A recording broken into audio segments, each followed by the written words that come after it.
Welcome to Module 11, and we're finishing Chapter 9 in this module, and I'd like you to open up your book to page 186. I've got my module open on my computer, and I'd like you to follow along. The first thing I'd like to do is to point out on page 186 is how to introduce categories, and your essay that you're going to be writing in your final writing assignment in this module will be based on the same type of thesis statements that they have here, the kinds of examples. And so you can see that the thesis statements, the first one they have here is the teachers in this college can be classified according to their rank: full professors, associate professors, assistant professors, and lecturers. And that has 4 different categories. I'm only asking you to write 3 different categories in your final writing assignment. So the next one is probably closer. There are basically 3 types of burns: first degree, second degree, and third degree. Those are all types of burns. And then the last one they have there is that drugs fall into 3 categories: stimulants, depressants, and hallucinogens. So 3 types of drugs. And you want to make sure that you do have parallel structure as well when you're writing your thesis statement for this final writing assignment. And parallel structure means that you have the same parts of speech or the same phrase structure. You either want to use all nouns or you want to use adjectives plus nouns for each of your categories, or phrases like they have here. There are those who like movies, those who hate movies, and those who are indifferent towards movies. And so those all have those plus who, and then they have a verb and then movies. So they're all the same structure. The next one, in general, there are 3 types of bus drivers: right? Friendly, indifferent, and mean. And so those are all adjectives. And so you can see that there are different structures, but they're all parallel. I mean, the phrases or the words are all different, but they're parallel. They're the same type.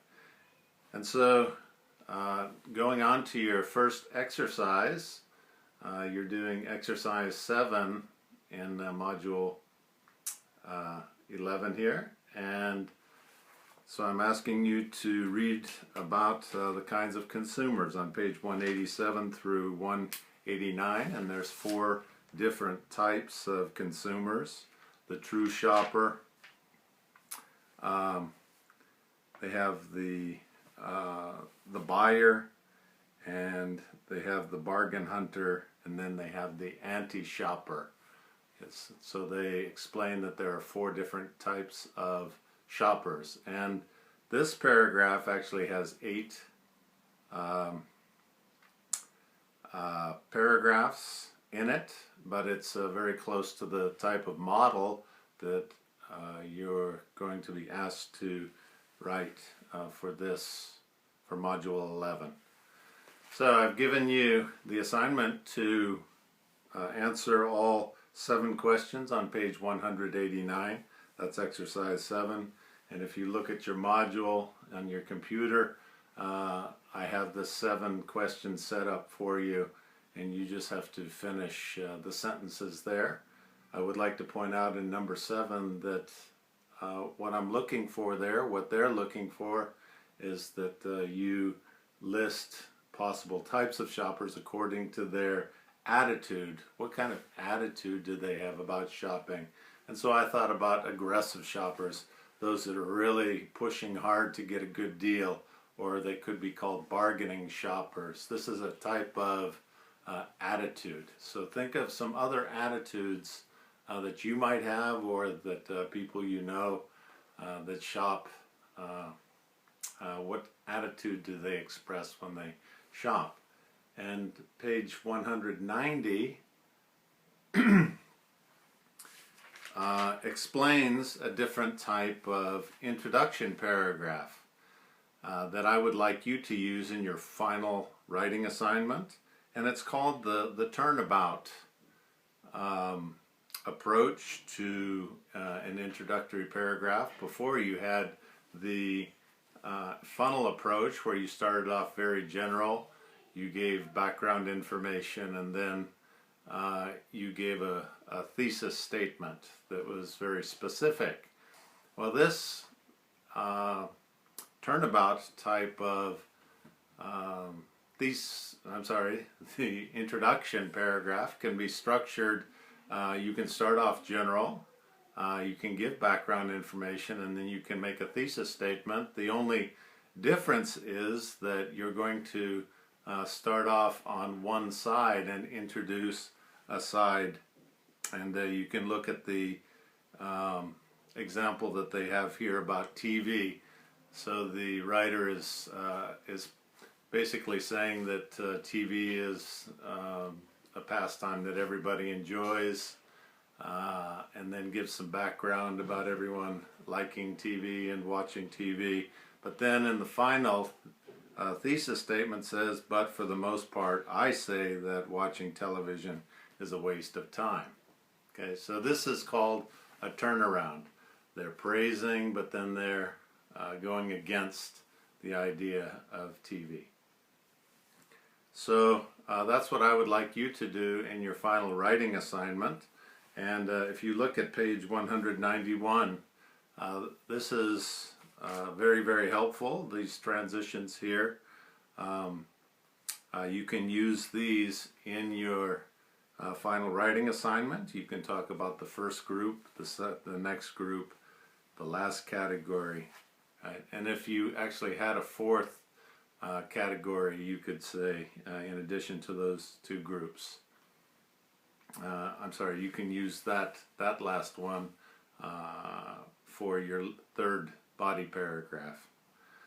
Right? And then they also have here, if you're showing some similarities or differences, unlike, however, like, and then in contrast to, and then to introduce examples. Here's a few others, a good example of, rather than just for example, or an excellent example of, or a typical, is typical of.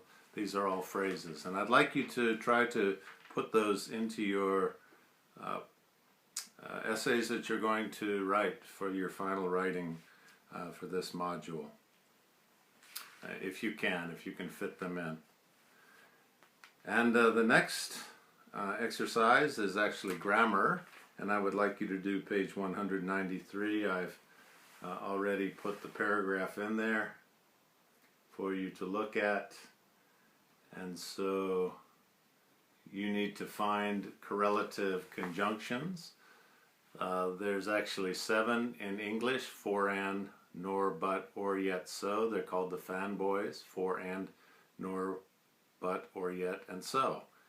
And so you want to look, where can I use those? They join 2 sentences together. They coordinate 2 independent clauses together to make sense. And then capitalization and punctuation. Is there any place that needs capitalization and or punctuation? Punctuation is a period or a comma or a semicolon, maybe a colon, which is a dot over dot. Are you going to need to change or put in punctuation? And then adjective clauses are going to be using the word who. For example, if you're describing a person, I know a person who is a student at AUAF. You can use who, which, or that.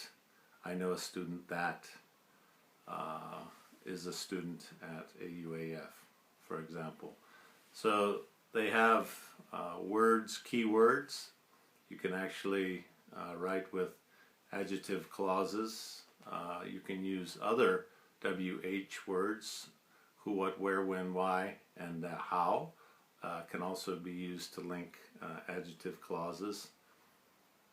And so please make the corrections in that paragraph. Now your essay,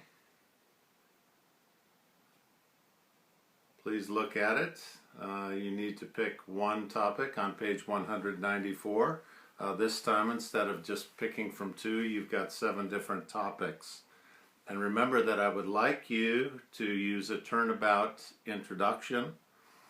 And so, for example, if you have types of people that tell lies, right? 3 types of people that tell lies. Okay, so you, if you're going to write a turnabout introduction there, you're going to start off with talking about how people usually tell the truth. And then in your thesis statement, you'll say, however, there are 3 types of, or 3 categories of people that tell lies. The second one, types of excuses students make up for missing class. You can introduce your paragraph and say that most students show up to class on time. They want to be good students. They don't want to miss any of the lecture. But, or however, there are 3 types of students that make up excuses, or have 3 types of different excuses when they are late. Or, for example, the types of sciences. You can say that there are different subjects that people like to study, and you could talk about art and music and anything but the sciences, and then when you use a turnabout, you can go to the sciences. So for the other topics, please write a turnabout introduction if you choose topics 4 through 7. And again, I would like you to use all the steps 1 through 7, and then you skip 8 because you don't have a classmate reading your paper. You can, if you know other people in the class now, you can send them your paper, have them look at it, and ask them to give you a critique of your paper if you'd like. And then 9 and 10. I would like you to structure it, first of all, with an outline. You can give 2 specific examples for each one. Make sure that you join the second example to the first example by using moreover, furthermore, in addition to, next, also. Use those types of words, and it's good to use phrases to introduce examples. For example, or the best example of, for instance, or one instance is, and so forth, to demonstrate, to illustrate. These are types of phrases that show me that you're clearly introducing specific examples. And I do want to point out that specific examples typically have capitalized names of people, places, and things in them. They also have numbers and amounts. So, for example, Mariam or Ali or Mr. Rudolph, Dr. John Wall, these are examples of capitalized names of people. Places would be Kabul University, American University of Afghanistan, Kabul, Kandahar, Mazar-e Sharif, Faizabad, Jalalabad. Right, Kandahar is spelled with a capital K. Right, so these are names of specific places, Kartese. Right, so I want you to make sure that you capitalize, and then names of specific things like a Dell computer or an Apple iPhone, Apple MacBook Pro, Toyota Corolla. These are specific names of things, of cars. An AK-47, that's capitalized. Okay, and then amounts or numbers. With numbers, you have, today is December 6th, 2016. That's giving specific numbers, right? 2,000 pounds, 6,000 meters, 400 kilometers.